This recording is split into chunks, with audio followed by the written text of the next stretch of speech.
ഒരു ആത്മാവ് വന്ന് അവൻ്റെ ചെവിയിൽ ഒരു സ്വകാര്യം പറഞ്ഞു. എന്നാൽ ആ സ്വകാര്യം പിന്നീട് അവൻ്റെ ജീവിതത്തിൽ യാഥാർത്ഥ്യമായി നടന്നു. കേട്ടതിനു ശേഷം കുറച്ച് വിചിത്രമായി തോന്നിയ ഒരു അനുഭവം തന്നെയായിരുന്നു അത്. എൻ്റെ ഈ സുഹൃത്ത് എന്നോട് ഈ കഥ പറഞ്ഞു തന്നപ്പോൾ ഞാൻ ഒരല്പനേരത്തേക്ക് നിശബ്ദനായി നിന്ന് വീണ്ടും അവനോട് ചോദിച്ചു, നീ ഇത് സത്യത്തിൽ പറയുന്നതാണോ എന്ന്. ശരിക്കും ഉള്ളതാണ് ബ്രോ. നിങ്ങൾ എന്തായാലും എൻ്റെ ഈ അനുഭവം നിങ്ങളുടെ ചാനലിൽ ഉറപ്പായും അവതരിപ്പിക്കണമെന്ന ഒരു റിക്വസ്റ്റ് കൂടി അവൻ നൽകി. അതിനുശേഷം അവൻ പറഞ്ഞ പല കാര്യങ്ങളും എനിക്ക് വിശ്വസിക്കാവുന്നതിലും അധികമായിരുന്നു. എന്നാൽ അത് ഒരു മരിച്ചിട്ട് കാത്തിരിക്കുന്ന ഒരു ആത്മാവിൻ്റെ കഥയായിരുന്നു. ആ കഥ മുഴുവനായി നമുക്ക് കേൾക്കാം.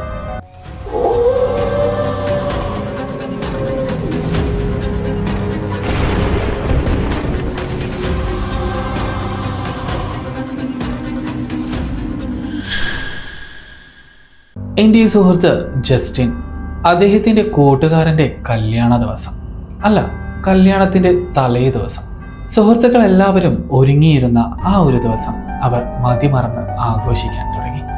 എന്നാൽ എൻ്റെ ഈ സുഹൃത്ത് ഒരിക്കലും മദ്യപിക്കുന്ന കൂട്ടത്തിലായിരുന്നില്ല. അദ്ദേഹത്തിൻ്റെ കാഴ്ചപ്പാടും അദ്ദേഹത്തിൻ്റെ നിലനിൽപ്പും എപ്പോഴും അദ്ദേഹത്തിന് ഉറച്ചു നിൽക്കുന്ന ഒരു സ്വഭാവമായിരുന്നു ജസ്റ്റിൻ ഉണ്ടായിരുന്നത്. അതുകൊണ്ട് തന്നെ അന്നത്തെ രാത്രി ജസ്റ്റിൻ മദ്യപിച്ചിരുന്നില്ല. എന്നാൽ ജസ്റ്റിൻ്റെ കൂടെ ഉണ്ടായിരുന്നവർ എല്ലാവരും അന്ന് മദ്യപിച്ചിരുന്നു.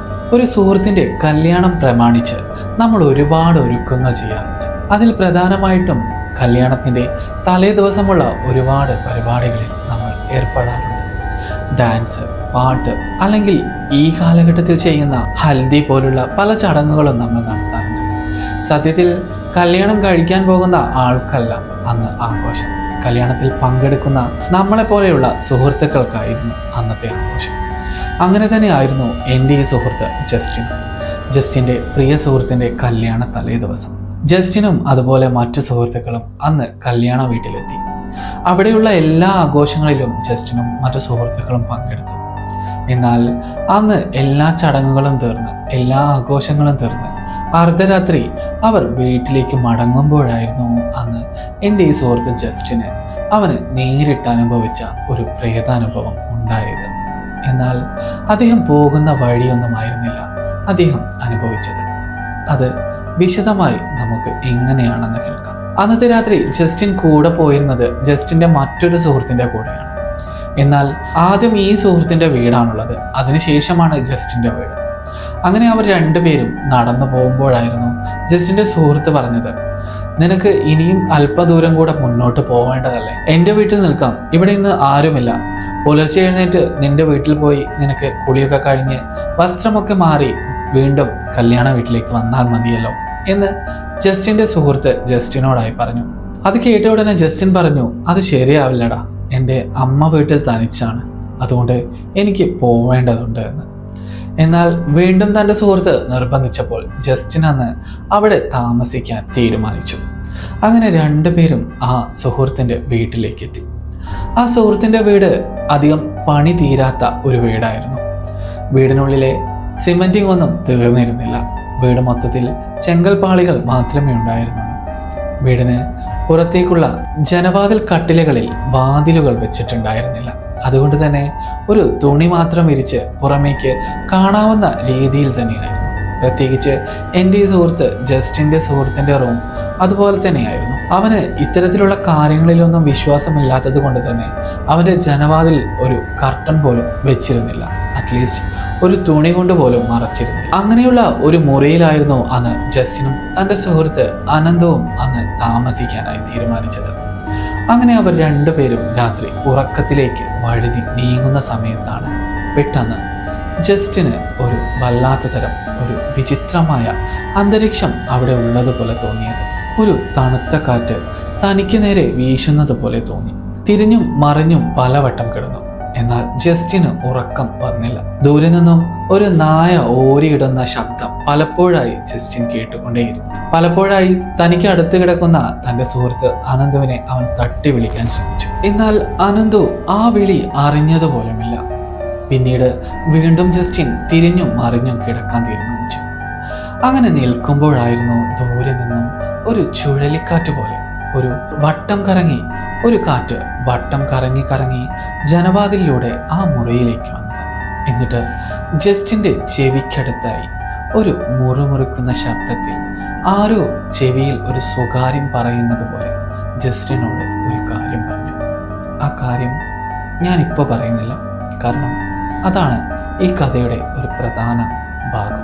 ആരാ എൻ്റെ ചെവിയിൽ സംസാരിക്കുന്നതെന്ന് അറിയാൻ വേണ്ടി പെട്ടെന്ന് തന്നെ അവൻ തലതിരിച്ച് അങ്ങോട്ടും ഇങ്ങോട്ടും തിരിഞ്ഞു നോക്കി. എന്നിട്ട് എഴുന്നേറ്റിരുന്ന് തനിക്ക് ചുറ്റും അവൻ ഒന്ന് പരതി നോക്കി. എന്നാൽ അവിടെയൊന്നും ആരെയും അവനെ കാണാൻ സാധിച്ചില്ല. എന്നാൽ അവൻ്റെ ചെവിയിൽ പറഞ്ഞ ആ കാര്യം മാത്രം അവന് നല്ല ഓർമ്മയുണ്ടായിരുന്നു. അതുകൊണ്ട് ആ ഒരു ശബ്ദം അല്ലെങ്കിൽ അവനോട് പറഞ്ഞ ആ കാര്യം മാത്രം അവൻ്റെ മനസ്സിൽ തങ്ങി നിന്നു. ഉടനെ തന്നെ ജസ്റ്റിൻ അവൻ്റെ സുഹൃത്തിനെ വീണ്ടും തട്ടി വിളിക്കാൻ തുടങ്ങി. എന്നാൽ ആ വിളിയിൽ തൻ്റെ സുഹൃത്ത് എഴുന്നേറ്റു. എന്നിട്ട് സുഹൃത്തിനോട് പറഞ്ഞു, എനിക്ക് മൂത്രമൊഴിക്കാൻ പോകണം എന്നൊക്കെ. അതിന് തൻ്റെ സുഹൃത്ത് പറഞ്ഞു, മൂത്രമൊഴിക്കാനുണ്ടെങ്കിൽ നീ പോയി ഒഴിക്കണം, എന്തിനാണ് എന്നെ ഈ ഉറക്കത്തിൽ നിന്ന് ശല്യം ചെയ്യുന്നത് എന്ന്. അതിന് വീണ്ടും ജസ്റ്റിൻ പറഞ്ഞു, എനിക്ക് പേടിയാണ് പുറത്തേക്ക് ഇറങ്ങാൻ. വീടിനകത്ത് ബാത്റൂം ഇല്ലാത്തത് കൊണ്ട് തന്നെ അവർക്ക് മൂത്രമൊഴിക്കാൻ പുറത്തേക്ക് പോകണമായിരുന്നു. നീ എന്ത് മണ്ടത്തരമാണ് പറയുന്നത്, എന്തിനാണ് പേടിക്കുന്നത്, നീ പുറത്തു പോയി മൂത്രമൊഴിച്ചു വാ എന്നൊക്കെ പറഞ്ഞു. എന്നാൽ ജസ്റ്റിൻ്റെ സുഹൃത്ത് അവൻ്റെ കൂടെ കൂട്ടുപോകില്ല. അന്ന് ജസ്റ്റിൻ തനിച്ചായിരുന്നു പുറത്തേക്ക് ഇറങ്ങിയത്. അങ്ങനെ പുറത്തേക്ക് ഇറങ്ങുന്ന സമയത്താണ് ജസ്റ്റിന് നേരെ മുന്നിലായി ഒരു പടുകൂറ്റൻ പാറയുണ്ടായിരുന്നു. അത് ഒരു ബലമുള്ള കല്ലുകളാൽ നിർമ്മിതമായ ഒരു പടുകൂറ്റൻ പാറയായിരുന്നു. ആ പ്രദേശത്ത് ആ ഒരു പാറ എന്നത് വളരെയധികം ഫേമസ് ആണ്. രാത്രി സമയങ്ങളിലും പകൽ സമയങ്ങളിലും വൈകുന്നേരങ്ങളിലും അവിടെയുള്ള ജനങ്ങളെല്ലാം ആ പ്രദേശത്തുള്ള താമസക്കാരെല്ലാം സമയം ചിലവഴിക്കാൻ പോയിരുന്ന ഒരു പാറ കൂടിയായിരുന്നു. ആ പാറയ്ക്ക് പിന്നിൽ ഒരു കഥയുണ്ട്. വളരെ വർഷങ്ങൾക്ക് മുമ്പ് ഈ പാറ ഉത്ഭവിച്ച സമയത്തൊക്കെയാവാം ആ പാറയ്ക്ക് അരികിൽ നിന്ന് ഒരു വിചിത്രമായ ഒരു കല്ലിൽ കൊത്തിയ ഒരു വിഗ്രഹം ലഭിച്ചു. എന്നാൽ ആ വിഗ്രഹത്തിന് തലയുണ്ടായിരുന്നില്ല എന്ന് പറയുന്നതിനേക്കാളും നല്ലത് ആ വിഗ്രഹത്തിന് മുഖമുണ്ടായിരുന്നില്ല. എന്നാൽ അതിൻ്റെ ബാക്കി ഭാഗങ്ങളെല്ലാം കണ്ടാൽ ഒരു വ്യാളി മുഖത്തിൽ കൊത്തിവെച്ച രൂപമായിരുന്നു. ഒരു മനുഷ്യരൂപമോ ഒരു മൃഗത്തിൻ്റെ രൂപമോ ഒന്നും ആയിരുന്നില്ല അതിന്. എന്തൊക്കെയോ ഒരു വ്യത്യസ്തത ആ വിഗ്രഹത്തിനുണ്ടായിരുന്നു. എന്നാൽ ആ വിഗ്രഹം അവിടെ നിന്നും ലഭിച്ചത് മുതൽ ആ ഗ്രാമത്തിൽ എന്തൊക്കെയോ അസുഖങ്ങളെല്ലാം പടരാൻ തുടങ്ങി. അന്നത്തെ കാലത്ത് വസൂരിയെല്ലാം പടർന്നിരുന്ന പോലത്തെ എന്തൊക്കെയോ അസുഖം ആ ഒരു പ്രദേശം മുഴുവൻ പടരാൻ തുടങ്ങി. അന്നത്തെ കാലത്ത് അവിടെയുള്ള ജനങ്ങളെയെല്ലാം അടക്കം ചെയ്തിരുന്നത് ആ പാറയ്ക്ക് താഴെയുള്ള ഒരു ചെറിയ പ്രദേശത്തായിരുന്നു. ഒരുപാട് ശവക്കുഴികൾ കുഴിക്കാൻ സ്ഥലമില്ലാത്തത് കൊണ്ട് തന്നെ അന്ന് അവരെ എല്ലാവരും അടക്കം ചെയ്തത് ഒരു കുഴിയിലൊക്കെയായിരുന്നു. 5 പേരെയൊക്കെ അടക്കം ചെയ്തിരുന്നത് ഒരൊറ്റ കുഴിയിൽ. അങ്ങനെ നിരവധി ആളുകളായിരുന്നു അന്നത്തെ ആ ഒരു മഹാമാരിയിൽ അവിടെ മരണപ്പെട്ടത്. അതിനുശേഷം പലപ്പോഴും പലർക്കും അവിടെ പല രീതിയിലുള്ള പ്രേതാനുഭവങ്ങളൊക്കെ ഉണ്ടായിട്ടുണ്ട്. എന്നാൽ കാലഘട്ടങ്ങൾ തലമുറകൾ മാറി മറിയുമ്പോൾ ആ പഴങ്കഥകളൊക്കെ വെറും കെട്ടുകഥകൾ മാത്രമായി. അതുകൊണ്ട് ആരും തന്നെ അത് വിശ്വസിക്കാതെയായി. ആ ഭാഗങ്ങളെല്ലാം പണ്ട് കാട് പിടിച്ച് അങ്ങോട്ട് ആരും പോകാതിരുന്ന സ്ഥലം തന്നെയായിരുന്നു. എന്നാൽ ഈ കാലഘട്ടത്തിൻ്റെ മാറ്റത്തിൽ ആ പ്രദേശത്തെയെല്ലാം അവർ വല്ലാതെ മാറ്റിക്കളഞ്ഞു. അവിടെയുള്ള കാടുകളും വൃക്ഷങ്ങളും എല്ലാം വെട്ടി അവിടെ കുട്ടികൾക്ക് കളിസ്ഥലമുണ്ടാക്കി. അവിടെ കന്നുകാലികളെ കെട്ടാനും അതുപോലെ കന്നുകാലികളെ മേയ്ക്കാനും തുടങ്ങി. എന്നാൽ ഈ കാലഘട്ടത്തിലും അതിന് ഒരു വിപരീതമായി എന്തൊക്കെയോ നടക്കുന്നു എന്നതിന് ഫലമായി തന്നെ അവിടെ കന്നുകാലികൾ പെട്ടെന്ന് കുഴഞ്ഞു വീഴുകയും അതുപോലെ കന്നുകാലികൾക്ക് അസുഖം ബാധിക്കുകയുമൊക്കെ ചെയ്തിരുന്നു. എന്നാൽ പഴയ തലമുറയിൽപ്പെട്ട ചിലർ അതൊക്കെ വിശ്വസിച്ചതിന് ശേഷം അങ്ങോട്ട് കന്നുകാലികളെ അയക്കാതെയായി. എന്നാൽ ഈ കാലഘട്ടത്തിലെ കുട്ടികളോട് ഇതൊന്നും പറഞ്ഞാൽ കേൾക്കില്ല. അതുകൊണ്ട് അവരുടെ കളിസ്ഥലം തന്നെയായി അത് തുടർന്നുകൊണ്ടിരുന്നു. അങ്ങനെയുള്ള ഒരു പ്രദേശത്തായിരുന്നു എൻ്റെ ഈ സുഹൃത്ത് ജസ്റ്റിൻ നിന്നിരുന്നത്. ആ സമയത്ത് മരണപ്പെട്ടതിൽ അടക്കം ചെയ്ത ഒരു കുട്ടിയുടെ ആത്മാവായിരുന്നു അവിടെ പലപ്പോഴായി പലരും കണ്ടിരുന്നത്. അർദ്ധരാത്രിയിൽ പാറയ്ക്ക് മുകളിൽ ഒരു പെൺകുഞ്ഞ് അവിടെ നിന്ന് നോക്കുന്നത് പോലുള്ള ഒരു കാഴ്ച ആ ഗ്രാമത്തിൽ പലരും കണ്ടു എന്ന് പറയാറുണ്ട്. ഞാൻ എപ്പോഴും പറയുന്നത് പോലെ തന്നെ നമ്മൾ നേരിട്ട് കാണുമ്പോഴുള്ള കാഴ്ച പോലെ അല്ലല്ലോ നമ്മളോട് ഒരാൾ ഈ കഥ പറഞ്ഞു തരും. അദ്ദേഹം അനുഭവിച്ചത് അദ്ദേഹത്തിന് മാത്രമേ അറിയൂ. അതുകൊണ്ട് ഈ ഒരു കഥ ആ നാട്ടിൽ എല്ലാവർക്കും അറിയാമായിരുന്നു. അതുകൊണ്ട് തന്നെ അർദ്ധരാത്രിയിൽ അങ്ങനെ ഇങ്ങനെയൊന്നുമായി ആരും ആ പാറയ്ക്ക് മുകളിലോ ആ പാറയ്ക്ക് താഴെ അവരെ അടക്കം ചെയ്ത ഭാഗങ്ങളിലേക്കോ ആരും പോവാറുണ്ടായിരുന്നില്ല. എൻ്റെ ഈ സുഹൃത്ത് ജസ്റ്റിനും ഈ കഥകളിലൊക്കെ വിശ്വാസമുള്ള കൂട്ടത്തിലാണ്.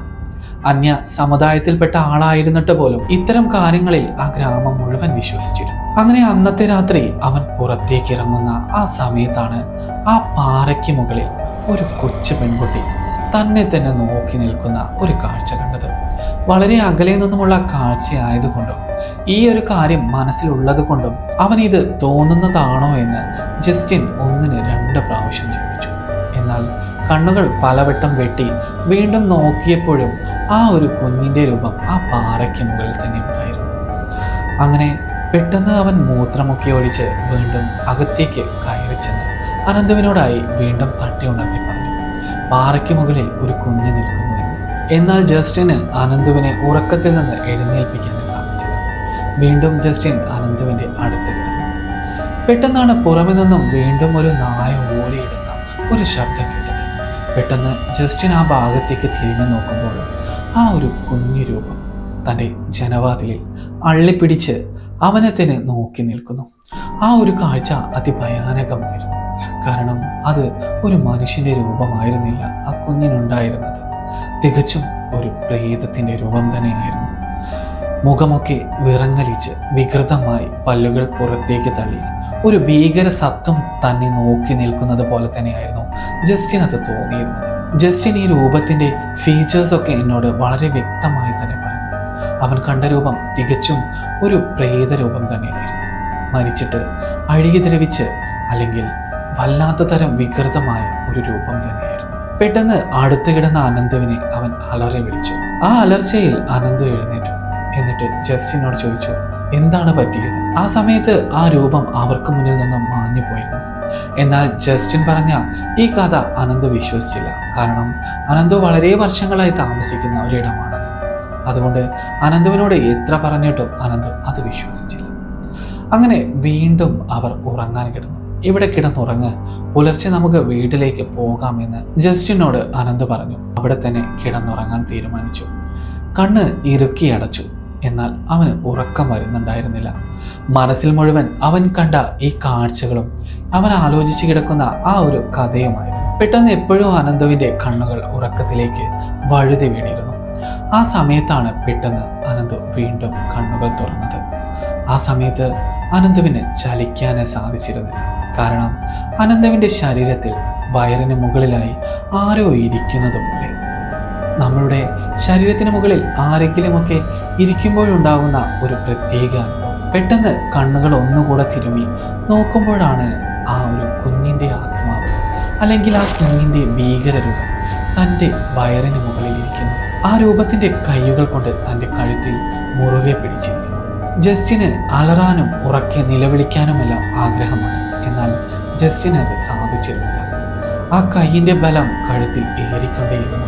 ശ്വാസം മുട്ടുന്നത് പോലെ തോന്നി. പെട്ടെന്നാണ് ജസ്റ്റിന് അവനോർത്ത ഒരു പ്രാർത്ഥന ഓർമ്മ വന്നത്. എന്നിട്ട് ആ ഒരു പ്രാർത്ഥന അവൻ ഉറക്കെ ചൊല്ലി.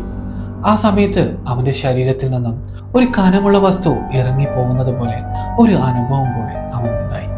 ആ ഒരു അനുഭവം ഉണ്ടായതോടെ അവൻ പൂർണ്ണമായി ധരിച്ചു നിന്നുപോയി.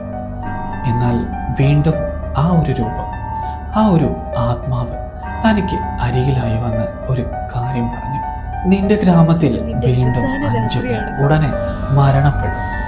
അത് ദുർമരണങ്ങളാകുമെന്ന് കൂടി ആ ഒരു ചെവിയിൽ ആരോ വന്ന് സ്വകാര്യം പറഞ്ഞു. അതിനുശേഷം ജസ്റ്റിൻ്റെ നാട്ടിൽ വീണ്ടും 5 മരണങ്ങളുണ്ടായി. 5ഉം ദുർമരണം. 5ഉം മരണപ്പെട്ടത് വളരെ വിചിത്രമായ രീതിയിൽ. എന്നാൽ അതൊരു കൊലപാതകമാണ് എന്ന് തെളിയിക്കാനൊന്നും ആർക്കും സാധിച്ചില്ല. കാരണം ആ 5 പേരുടെയും മരണം കണ്ടാൽ ഒരിക്കലും ഒരു കൊലപാതകമാണെന്ന് തോന്നില്ല. പക്ഷേ അവരെല്ലാവരും മരണപ്പെട്ടത് ഒരു ദുർമരണം പോലെ തന്നെയായിരുന്നു. സ്വയം ജീവനൊടുക്കിയും അല്ലെങ്കിൽ തീയിൽ വെന്തു മരിച്ചും അതുപോലെ ഉള്ള ഒരു ക്രൂര മരണം തന്നെയായിരുന്നു ആ 5 വ്യക്തികൾക്കും ഉണ്ടായത്. അന്നത്തെ രാത്രി എങ്ങനെയൊക്കെയോ ജസ്റ്റിൻ നേരം വെളുപ്പിച്ച് വീട്ടിലേക്ക് തന്നെ പോയി. അടുത്ത ദിവസം കൂട്ടുകാരൻ്റെ കല്യാണത്തിനെല്ലാം പങ്കെടുത്തു എന്നും ജസ്റ്റിൻ എന്നോട് പറഞ്ഞു. എന്നാലും പിന്നീട് നടന്ന ഈ ഒരു സംഭവം തനിക്ക് ചെവിയിൽ ആരോ മുന്നേ മന്ത്രിച്ചതാണെന്ന് അവന് വിശ്വസിക്കാനേ സാധിച്ചില്ല. അവൻ ഈ കഥ അവൻ്റെ സുഹൃത്തുക്കളോട് പലരോടും പറഞ്ഞു. പക്ഷേ ആരും തന്നെ അത് വിശ്വസിച്ചിരുന്നില്ല. എന്നാലും അർദ്ധരാത്രിക്ക് ശേഷം പിന്നീട് ഒരിക്കലും ജസ്റ്റിൻ ആ വഴിയിലൂടെയൊന്നും നടന്നു പോന്നിട്ടില്ല. കാരണം അന്നത്തെ അനുഭവം ജസ്റ്റിൻ്റെ മനസ്സിൽ ഒരു ആഴമേറിയ ഒരു മുറിവുണ്ടാക്കിയിരിക്കുന്നു. ഇത്തരത്തിലുള്ള കഥകൾ കേൾക്കാൻ നിങ്ങൾക്ക് ഇഷ്ടമാണെങ്കിൽ നിങ്ങൾക്ക് ഈ ചാനൽ സബ്സ്ക്രൈബ് ചെയ്ത് എൻ്റെ കൂടെ കൂടാവുന്നതാണ്. അതുപോലെ ജസ്റ്റിനുണ്ടായ അനുഭവം പോലെ നിങ്ങൾക്ക് എന്തെങ്കിലും അനുഭവം ഉണ്ടായിട്ടുണ്ടെങ്കിൽ എൻ്റെ ഈ ചാനലിൻ്റെ ഡിസ്ക്രിപ്ഷനിൽ ഞാനെൻ്റെ ഇൻസ്റ്റാഗ്രാം ലിങ്ക് നൽകിയിട്ടുണ്ട്. നിങ്ങൾക്ക് നേരിട്ട് എന്നോടത് പറയാവുന്നതാണ്.